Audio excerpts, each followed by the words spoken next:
மார்க்கெட்டில் எப்போ இறங்கணும்னு சொன்னா மார்க்கெட்டில் நாங்க எப்ப ரியாக்ட் பண்ணணும் என்று சொன்னா எல்லாரும் பயப்படுற நேரத்துல நாங்கள் துணியணும், எல்லாரும் துணிகிற நேரத்துல நாங்கள் பயப்படுவோம். திடீரென நேற்று பார்த்தா ஒரு 23% ஜம்ப் ஆயிடுச்சு. என்னடான்னு சொல்லி நியூஸை போய் பார்த்தா ஒரு சூப்பரான ஒரு நியூஸ் என்னன்னு சொன்னா, இப்போ டெக்னிக்கலாக இந்த ஸ்டாக்கை நான் வாங்கணும்னு சொன்னால் எப்படி இதை நான் கன்ஃபார்ம் பண்ணலாம்? இது வந்து அப் ட்ரெண்டா, இது வந்து மேற்கொண்டு மேலே போகுமா இல்லையான்றதை நான் எப்படி கன்ஃபார்ம் பண்ணலாம்டா? நான் வந்து எப்படி அதை யூஸ் பண்ணுவேன்டா, முதலில் இந்த ஸ்டாக் வந்து அப் ட்ரெண்டில் இருக்குதான்றதை கன்ஃபார்ம் பண்ணுவேன். 20 மூவிங் அவரேஜ் ஹையில் இருக்க வேணும். அதுக்கு அடுத்ததாக 50 மூவிங் அவரேஜ் கீழே இருக்க வேணும். அதுக்கு அடுத்ததாக 200 மூவிங் அவரேஜ் கீழே இருக்கணும். இந்த லோவை க்ளோஸ் பண்ண பிறகு இப்போ இதனுடைய ரீசன்ட் ஹை வந்து இதுவாக கன்ஃபார்ம் ஆகுது. இப்போ ப்ரைஸ் என்ன செஞ்சுருக்குன்னு சொன்னால் இந்த இடத்துல இருந்து இந்த ரீசன்ட் ஹையை உடைச்சி மேலே வச்சிடுது. ஸோ அதனால் இந்த ரீசன்ட் ஹையை உடைச்சி வச்சோன்னே இந்த ட்ரெண்ட் வந்து டவுன் ட்ரெண்டில் இருந்தது. இப்போ வணக்கம் எங்கள் மக்களே, நான் உங்கள் லண்டன் தமிழ் மகன். மீண்டும் ஒரு காணொலியில சந்திப்போம். இந்த காணொலி வந்து பங்குச்சந்தை தொடர்பான காணொலியா இருக்கும்.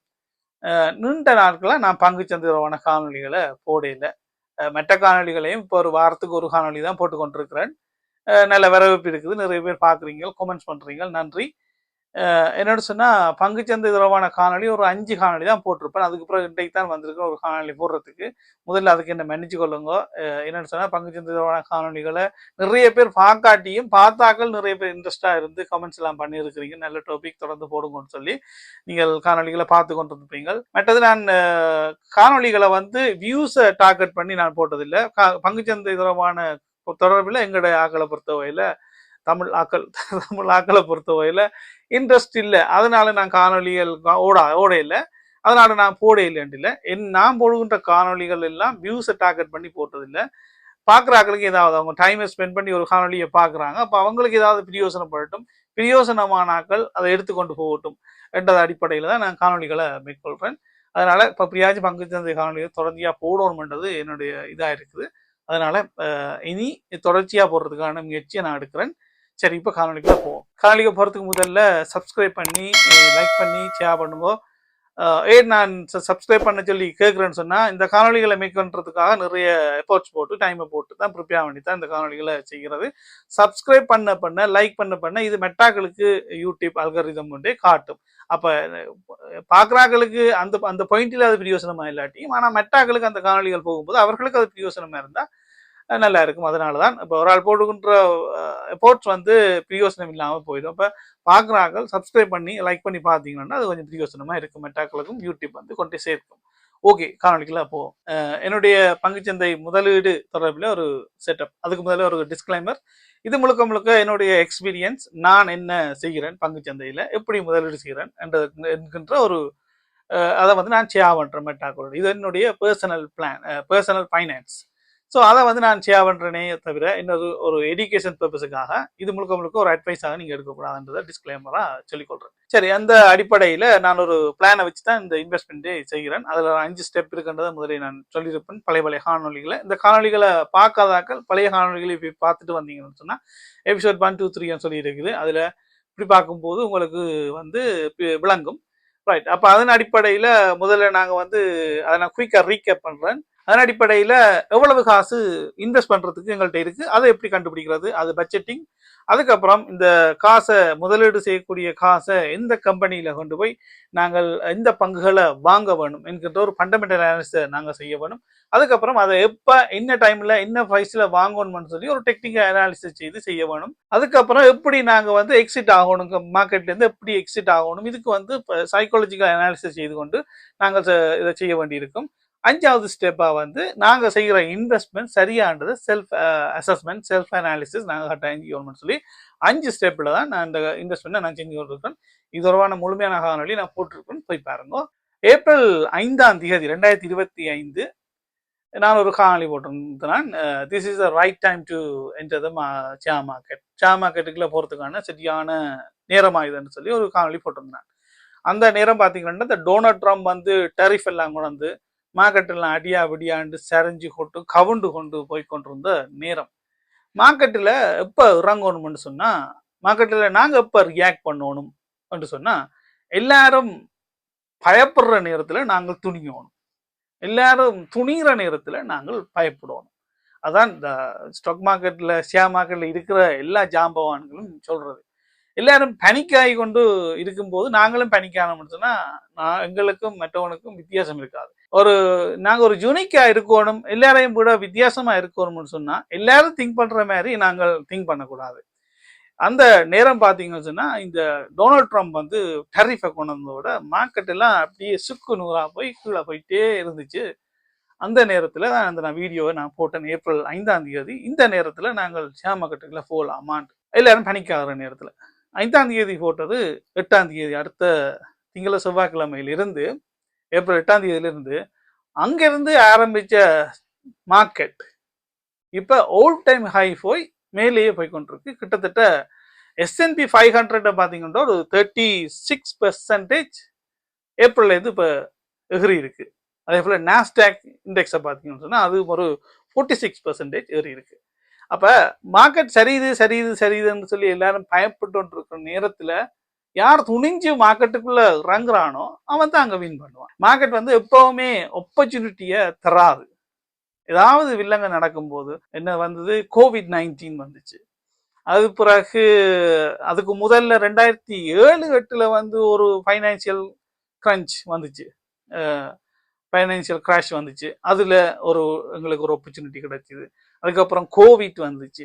இப்போ டொனால்ட் ட்ரம்ப் வந்து அப்போ மார்க்கெட் எப்பயாச்சும் இருந்துட்டு தான் ஒரு ஆப்பர்ச்சுனிட்டி எங்களுக்கு தரும். அந்த நேரத்தில் என்ன சொன்னா மார்க்கெட் விழுதுன்னு சொல்லி எல்லாரும் பனிக்காய் வெளியில் போகிறதுல மார்க்கெட்டில் வின் பண்ணுறவன் வித்தியாசமாக யோசிச்சு உள்ள வருவான். ஸோ இப்போ வந்து மார்க்கெட் ஹோல் டைம் ஹை கொடுத்து நல்லாவே போய் கொண்டிருக்கு. இந்த நேரத்தில் என்ன பொதுவாக எல்லாரும் நினைப்பிட்டா ஆஹா மார்க்கெட் சூப்பராக ஹோல் டைம் ஹை கொடுத்து சூப்பராக போய் கொண்டிருக்கு என்று சொல்லி பொதுவாக எல்லாரும் நினைச்சு சந்தோஷப்படுற நேரத்தில் அந்த வித்தியாசமாக யோசிக்கிறவன் என்ன செய்ய வேண்டாம், எப்போ இது சரியா போகுது, எப்போ எக்ஸிட் ஆகணும் என்றதை யோசிச்சு கொண்டிருப்பாங்க.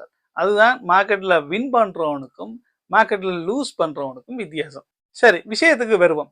இன்றைக்கு எந்த ஸ்டாக்கை வந்து நான் வந்து ஃபண்டமெண்டலாக அனலைஸ் பண்ண போகிறேன், அதை எப்படி டெக்னிக்கலாக அனலைஸ் பண்ண போகிறேன், மற்றது என்னுடைய நான் பாவிக்கின்ற ஒரு என்ட்ரி செட்டப் அது என்னன்றதை சொல்கிறேன், காட்ட போகிறேன் இந்த வீடியோவில். இன்றைக்கு அனலைஸ் பண்ண போகிற ஸ்டாக் எதுன்னு சொன்னால் இன்டெல் கார்பரேஷன், இன்டெல் கம்பெனி. அது உங்களுக்கு எல்லாருக்குமே பெரும்பாலும் தெரிஞ்சது. அது ஒரு கம்ப்யூட்டரை உருவாக்குற கம்பெனி, டெக்னாலஜி கம்பெனி. அவங்க வந்து செமிகண்டக்டரையும் உருவாக்குற கம்பெனி. நேற்று பார்த்தா திடீரென்று இன்டெல் கம்பெனியினுடைய ஸ்டாக் பிரைஸ் வந்து 23% அதிகரிச்சிட்டு. இந்த இன்டெல் கம்பெனியை வந்து நான் வாட்ச் பண்ணிட்டே இருந்தேன். அவங்க வந்து அவங்களுடைய ரேட் வந்து ஒரு குறிப்பிட்ட காலமாக ஒரு ரேஞ்சிலேயே ரேட் ஆகி கொண்டிருந்தது. நல்ல கம்பெனி, நல்லா செஞ்சு கொண்டு வந்த கம்பெனி. அதுக்கப்புறம் இந்த AMD, இந்த இன்வீடியா அது எல்லாம் வந்தோடனே அதனுடைய பெர்ஃபார்மன்ஸ் சரியா குறைஞ்சிட்டு. திடீரென நேற்று பார்த்தா ஒரு 23% ஜம்ப் ஆயிடுச்சு. என்னடான்னு சொல்லி நியூஸை போய் பார்த்தா ஒரு சூப்பரான ஒரு நியூஸ். என்னன்னு சொன்னா என்விடியா அந்த இன்டெல் கம்பெனியோட ஒரு பார்ட்னர்ஷிப்புக்கு வந்திருக்கு. என்விடியாண்டா அவங்களுக்கு தெரிஞ்சது அதான் அந்த செமிகண்டக்டரிலே கியான் என்று சொல்லலாம். சூப்பராக செஞ்சு கொண்டிருக்கிறாங்க. அவங்களுடைய ஏர்னிங்ஸ்னா அதிகரிச்சு கொண்டே போகுது. அவங்களுடைய ஷேர் ப்ரைஸுமே வந்து சூப்பராக போய்கொண்டே இருக்கு.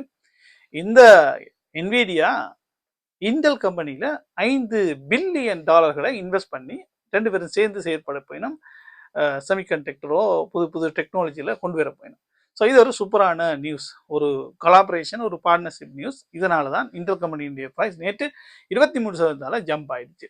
ஸோ இது ஒரு ஃபண்டமெண்டலாக சூப்பரான ஒரு நியூஸ். என்னென்னு சொன்னால் இன்டெலோட பார்ட்னர்ஷிப்புக்கு வந்ததே ஒரு பெரிய கம்பெனி என்விடியா. இனி இந்த இன்டெல் கம்பெனியினுடைய தனிப்பட்ட ரீதியில் அவங்களுடைய ஃபைனான்சியல் ஸ்டேட்டஸ் என்னன்றதை ChatGPTலையோ அல்லது ஜெமினிலேயோ போய் இன்டெல் கம்பெனியினுடைய ஃபைனான்சியல் ஸ்டேட்டஸ் என்னன்னு சொல்லி போட்டாலே அது முழுக்க விஷயத்தையுமே தரும். அதில் படித்து பார்க்கும்போது எங்களுக்கு தெரியும் அதனுடைய ஃபைனான்ஸ் ஸ்டேட்டஸ் எப்படி இருக்குண்டு. ஸோ அதையுமே நாங்கள் கண்டுபிடிச்சிட்டு இந்த நியூஸையும் வச்சுக்கொண்டு நாங்கள் ஒரு ஃபண்டமெண்டலாக ஒரு முடிவுக்கு வரலாம். இந்த ஃபண்டமெண்டலாக நான் அனலைஸ் பண்ணுறதுக்கு இன்னொரு வெப்சைட் பாவிக்கிறேன்னா யாஹூ ஃபைனான்ஸில் போய் கம்பெனியின் பேரை அடித்து போட்டு பார்த்தோம்னா அது முழு விஷயத்தையும் சொல்லும்.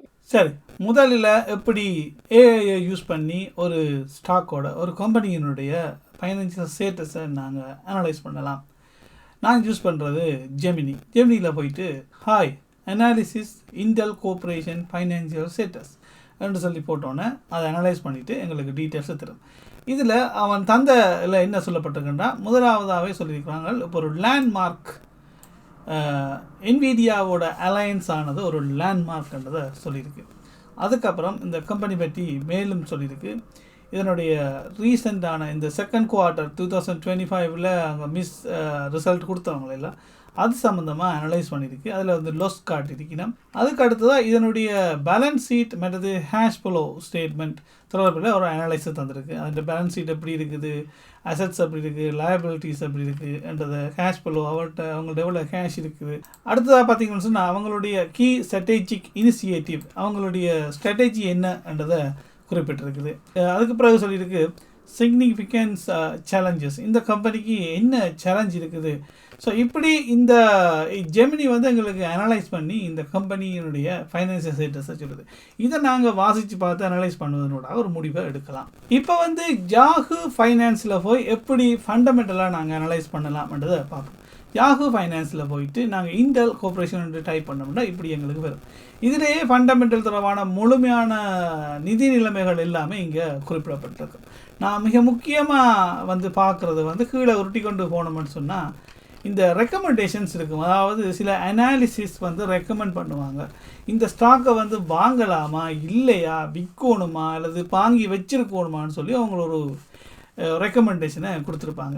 இந்த அனாலிசிஸுடைய ரெக்கமெண்டேஷனை பார்த்தோம்னு சொன்னால் இந்தியாவுக்கு என்ன சொல்லியிருக்கிறோம்னா கூடுதலான ஆக்கள் ஒரு 36 பேர் வந்து சொல்லியிருக்கிறோம் ஹோல்டு பண்ண சொல்லி தான் சொல்லிக்கிறோம், வாங்க சொல்லல. ஆனால் இந்த அப்டேட் வந்து செப்டம்பர் மாதம் இந்த மாதம் தான் வந்தது. ஆனால் இந்த பார்ட்னர்ஷிப் நியூஸ் வந்து நேற்று வந்தது. அதனால் இந்த அப்டேட் இங்கே வரையில். ஸோ நெக்ஸ்ட் டைம் நாங்கள் பார்க்கும்போது அடுத்த மாதம் அல்லது அடுத்த அப்டேட்டில் பார்க்கும்போது நாங்கள் விளங்கிக் கொள்ளலாம். அந்த இடத்துல ஸ்ட்ராங் பை அல்லது பைன்னு சொல்லி அனாலிசிஸ் ரெக்கமெண்ட் பண்ணுறாங்கன்னா அதை நாங்கள் ஒரு சாதகமாக எடுத்துக்கொள்ளலாம். அதே போல் இங்கே பார்த்தீங்கன்னு சொன்னால் இந்த அனாலிசிஸுடைய ப்ரைஸ் டார்கெட் கொடுத்துருக்குறாங்க. ஆக குறைஞ்சது இந்த ஸ்டாக்கை எவ்வளோக்கு வாங்கலாம், ஆக கூடுதலாக எவ்வளோ கொடுத்து வாங்கலாம், அவரேஜாக எவ்வளோ கொடுத்து வாங்கலாம் என்றதை சொல்லியிருப்பாங்க. இந்த இண்டலை பொறுத்தவரையில் அவரேஜாக ஒரு $23.59 நீங்கள் கொடுத்து வாங்கலாம்னு சொல்லியிருக்கிறாங்க. ஆனால் இப்போ ரேட் ஆகிருக்கிற அந்த அவரேஜ் ப்ரைஸை விட கூடுதலாக தான் ரேட் ஆகிருக்குது. அதனால் இது வந்து நாங்கள் ஒரு ரெக்கமெண்டாக எடுக்க இல்லாது, இப்போ அவரேஜ் ப்ரைஸை விட கூடுதலாக தான் இருக்குது என்று சொல்லலாம். ஆனால் இந்த அப்டேட் கூட இப்போ முதல்ல வந்தது தான். இன்னும் ஒரு அடுத்த அப்டேட் வரும்போது நாங்கள் பார்த்தோம்னு சொன்னால் இது இந்த கரண்ட் ப்ரைஸுக்கு அவரேஜ் ப்ரைஸ் வந்து இப்போ கரண்ட் ப்ரைஸை விட கூட இருக்குமாக இருந்தால் ஓகே, அப்போ அனாலிசிஸுமே அதை வந்து கூடுதலாக ப்ரைஸ் போகும்ன்றதை சொல்கிறாங்கன்ற முடிவுக்கு நாங்கள் வரலாம். இப்படி தான் இந்த யாஹூ ஃபைனான்ஸிலிருந்து தகவல் எடுத்து நாங்கள் ஃபண்டமெண்டல் அனாலிசிஸ் செய்யலாம். இப்போ நாங்கள் டெக்னிக்கல் அனாலிசிஸுக்கு வந்திருக்கிறோம். ஒரு ஷேர்ஸை வந்து நாங்கள் டெக்னிக்கலாக எப்படி இதை நாங்கள் அனலைஸ் பண்ணலாம், அதுக்கு ரேடிங் வியூவில் இருக்கிற சார்ட்டை வந்து அனலைஸ் பண்ணுவோம். இந்த சார்ட் தான் வந்து இன்டெல் கோஆப்ரேஷனுடைய சார்ட். இது வந்து டே டைம் ஃப்ரேமில் இருக்குது. இங்கே பார்த்தீங்கன்னு சொன்னால் இந்த இடத்துல தான் நேற்று இந்த ஷேர்ஸனுடைய ப்ரைஸ் மேலே ஜம்ப் ஆகி இப்படி ரெட் கேண்டிலில் போட்டிருக்கு. நேற்று முதல் நாள் வரைக்கும் கிட்டத்தட்ட $25 அளவில் ரேட் ஆகி கொண்டு இருந்தது. திடீரென்று இந்த என்விடியாவோட கொலாபரேஷன் வந்தபடியாக அப்படி ஜம்ப் ஆகி ஒரு 23% மேலே போய் இப்போ $30 அளவில் ரேட் ஆகி கொண்டு இருக்கு.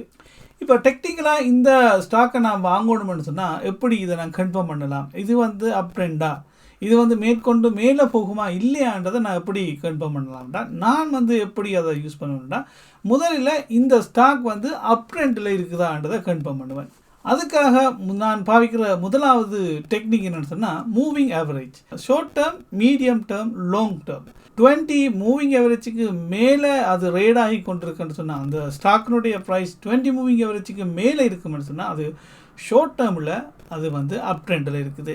அதே போல் மீடியம் டேர்மில் வந்து 50 மூவிங் ஆவரேஜுக்கு மேலே ரேட் ஆகி கொண்டிருக்குன்னு சொன்னால் அது வந்து மீடியம் டேர்மில் லாங் டேர்மில் இருக்குன்னு சொல்லி, அதாவது அப் ட்ரெண்டில் இருக்குன்னு சொல்லி எடுப்பேன்.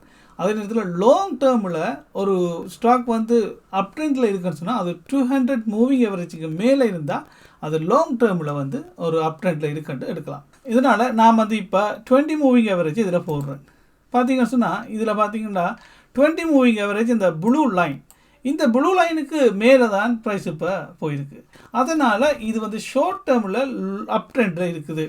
அதே போல் நான் ஒரு 50 மூவிங் ஆவரேஜையும் போடுறேன். 50 மூவிங் ஆவரேஜை போடுறேன்னா அது வந்து ரெட் லைன், இப்போ விழுந்துருக்கு பாருங்கள் ரெட் லைன்.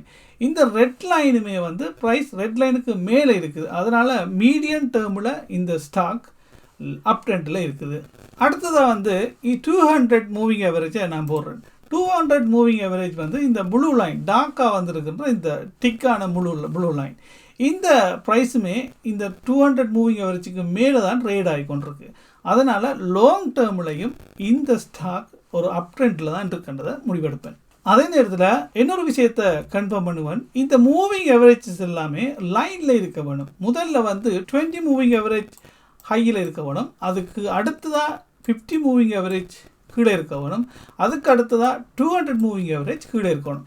இந்த ஆர்டரில் இருக்குமா இருந்தால் அது ஒரு ஷார்ட் டேர்மில் சரி, மீடியம் டேர்மில் சரி, லாங் டேர்மில் இது அப் ட்ரெண்டில் தான் இந்த ஸ்டாக் இருக்குன்றதை நான் முடிவெடுப்பேன்.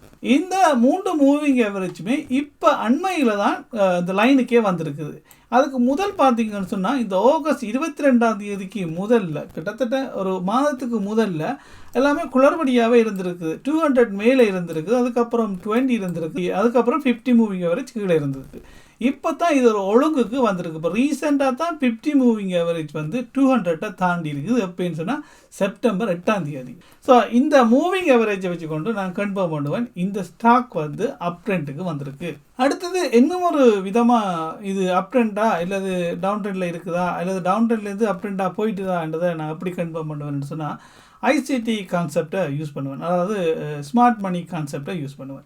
இப்போ பார்த்தீங்கன்னு சொன்னால் இந்த இன்டெல் ஷேர்ஸ் வந்து இங்கேருந்து அப் ட்ரெண்டாக வந்து அப்படியே கீழே வந்து பிறகு ஒரு ஃபுல் பேக் கொடுத்து பிறகு கீழே வந்து அப்படியே ஒரு ரேஞ்சிலேயே ரைட் ஆகி கொண்டு இருந்திருக்கு. இந்த ரேஞ்சில் ரைட் ஆன பிறகு இப்போ ஜம்ப் பண்ணி இந்த இடத்துல போயிடுச்சு. இதில் இந்த ஸ்மார்ட் மணி கான்செப்டின் படி இந்த ட்ரெண்ட் வந்து டவுன் ட்ரெண்டாக இருக்குது. இப்போ அது ரிவர்ஸ் ஆகி அப் ட்ரெண்டாக போயிட்டு தான் என்று பார்க்குறதுக்கு ரீசெண்டாக இருக்கிற ஹையை உடைக்க வேணும். இந்த ஐசிடி கான்செப்ட், இந்த ஸ்மார்ட் மணி கான்செப்டை பற்றி நிறைய வீடியோ யூடியூப்பில் இருக்குது. தெரியாதாக்கள் புரியாதாக்கள் அதை போய் கற்றுக்கொள்ளலாம். இப்போ அதன் அடிப்படையில் இது ரீசெண்ட் ஹையை உடைச்சிட்டு தான் சொல்லி பார்த்தோம்னு சொன்னால் இதுக்கான ட்ரெண்ட் லைனை இப்போ நான் கீறணுன்னு சொன்னால் இங்கேருந்து வந்து இங்கே ஃபுல் பேக் பண்ணி இங்கே போயிட்டு எந்தளவுக்கு கிளியராக தெரியுதுன்னு தெரியலை. ஓகே, இங்கே அதுக்கப்புறம் இந்த இடத்துல வந்த பிறகு இங்கே மேலே போய் இந்த லோவை க்ளோஸ் பண்ணியிருக்கு. இதுதான் கடைசியாக வந்த லோ. இந்த லோவை க்ளோஸ் பண்ண பிறகு இப்போ இதனுடைய ரீசன்ட் ஹை வந்து இதுவாக கன்ஃபார்ம் ஆகுது. இப்போ ப்ரைஸ் என்ன செஞ்சுருக்குன்னு சொன்னால் இந்த இடத்துல இருந்து இந்த ரீசன்ட் ஹையை உடைச்சி மேலே வச்சுடுது.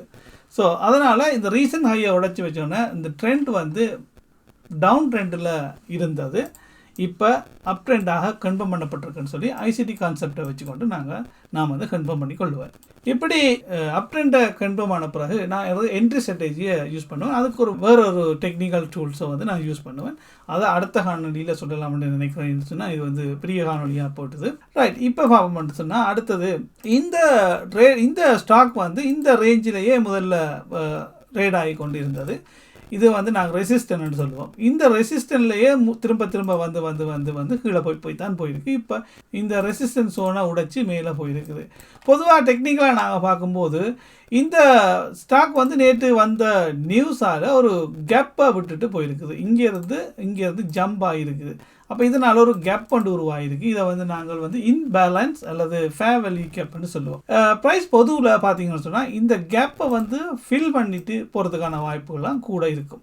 இந்த இடத்துல வந்து இந்த டொப்பில் வந்து போகலாம், அல்லது இந்த இடத்துலேருந்து வந்து இந்த இடத்துக்கு போகலாம், அல்லது இதுக்கு கீழே கூட வந்து இதுக்கு இருக்கிற லிக்விடிட்டி அதாவது ஸ்டாப் லாஸுகள் எல்லாத்தையும் எடுத்துக்கொண்டு கூட போகலாம், அல்லது இங்கேருந்தே ஒரு ஃபுல் பேக் கொடுத்துட்டு கூட போகலாம். டெக்னிக்கலின் படி பார்க்கும்போது இது அப் ட்ரெண்டை 2 விதத்தில் கன்ஃபார்ம் பண்ணியிருக்கு. மூவிங் ஆவரேஜ் எல்லாமே ஒழுங்காக இருக்குது. ஐசிடி கான்செப்டின் படி ரீசன்ட் ஹையை உடைச்சிருக்கு. இதுக்கு மேலே அதிகமாக இன்வீடியா $5 மில்லியன் இந்த இன்டெல்ல இன்வெஸ்ட் பண்ணுதுன்றது ஃபண்டமெண்டலி ஒரு ஸ்ட்ராங்கான ஒரு நியூஸ். இதனூடாக 2 பேரும் பார்ட்னர்ஷிப் செய்து இந்த கம்பெனி மேலதிகமாக நல்ல ஒரு பெர்ஃபார்மன்ஸை எதிர்காலத்தில் காட்டலாம் என்கின்ற ஒரு அசம்ஷனுக்கு வரலாம். ட்ரேடிங்கை பொறுத்தவரையில் பார்த்தீங்கன்னு சொன்னால் ஒரு ப்ரொபாபிலிட்டி இது நடக்கும் அல்லது நடக்காது. இங்கேயும் வந்து டவுன் ட்ரெண்டாக வந்த ஷேர்ஸோட ப்ரைஸ் அப்படியே மேலே போனது, அதாவது ரீசன்ட் ஹையை வந்து உடைச்சி தான் இருக்குது. இருந்தாலுமே அது திருப்பியும் கீழே வந்திருக்கு. அதே போல் இந்த முறை கூட இது இப்படி மேலே போய் இதில் எங்கேயாவது இன்டியூஸ்மெண்ட் செஞ்சுட்டு இந்த ஹையை இன்டியூஸ்மெண்ட் பண்ணிட்டு கூட திரும்பி வரலாம். அப்போ ரேடிங்ன்றது ப்ரொபாபிலிட்டி. ஆனால் இது ஃபண்டமெண்டலாக ஸ்ட்ராங்காக இருக்கான்றது தான் நாங்கள் முக்கியமாக பார்க்கணும். குறுகிய காலத்தில் இந்த ரேடிங்கில் வந்து ஸ்டாப் லாஸ் அடிக்கிறது அல்லது லிக்விடிட்டி ஸ்வீப் பண்ணுறதுன்றது நடக்கும். ஆனால் லாங் டேர்மில் நாங்கள் இன்வெஸ்ட் பண்ணும்போது இந்த கம்பெனியினுடைய ஸ்ட்ரென்த் எந்த அளவுக்கு இருக்குது, ஃபண்டமெண்டல் எந்த அளவுக்கு ஸ்ட்ராங்காக இருக்குன்றதை நாங்கள் சரியாக அனலைஸ் பண்ணிட்டோம்னு சொன்னால் இந்த ஷேர்ஸ் வந்து ரிவர்ஸ் ஆகி வந்து ஸ்டாப் லாஸ் லிக்விடிட்டியை ஸ்வீப் பண்ணினா கூட நாங்கள் ஸ்ட்ராங்காக அந்த ஃபண்டமெண்டலோட நிற்கக்கூடிய இருக்கும். அதனால் ஃபண்டமெண்டல் தான் ஃபைனலாக வின் பண்ணும். அதனால் ஃபண்டமெண்டல் அனாலிசிஸ் சரியாக நாங்கள் அனலைஸ் பண்ணணும். நான் இந்த இன்வெஸ்ட்மெண்ட்டுக்காக யூஸ் பண்ணுறது ரேடிங் 212 புரோக்கர்.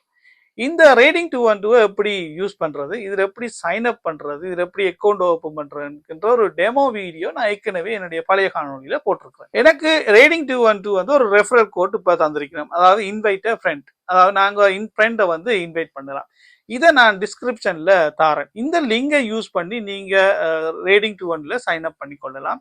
இதனூடாக ஃப்ரீ ஷேர்ஸ் வந்து ரேடிங் 212 உங்களுக்கும் தரும், எனக்கும் தரும். நீங்கள் விரும்பினா அந்த லிங்கை யூஸ் பண்ணி ரேடிங் 212 சைன் அப் பண்ணி கொள்ளலாம். இந்த காணொலி தொடர்பான அல்லது ஷேர் மார்க்கெட் தொடர்பான உங்களுக்கு ஏதாவது டவுட் இருந்தால் கமெண்ட்ஸில் போடுங்க, இல்லை உங்களுடைய கருத்துக்களை கமெண்ட்ஸில் போடுங்க. அதுக்கான ரிப்ளையை நான் போட்டுக்கொள்கிறேன். மேலும் இது தொடர்பான காணொலிகளை நீங்கள் கூட விரும்பினா எனக்கு ஒரு தம்ஸ் அப் கமெண்ட்ஸில் போட்டுக்கொள்ளுங்க. தொடர்ச்சியாக நான் இந்த இன்வெஸ்ட்மெண்ட் தொடர்பான காணொலிகளை நான் என்ன செய்கிறேன் என்று சொல்லி என்னுடைய பர்சனல் ஃபைனான்ஸை நான் உங்களோட ஷேர் பண்ணிக்கொள்வேன். இதை ரெக்கமெண்டேஷனாகவும் இருக்கக்கூடாது, ஒரு அட்வைஸாகவும் இருக்கக்கூடாது. மீண்டும் ஒரு நல்ல காணொலியில் சந்திப்போம். நன்றி, வணக்கம். உங்கள் லண்டன் தமிழ் மகன்.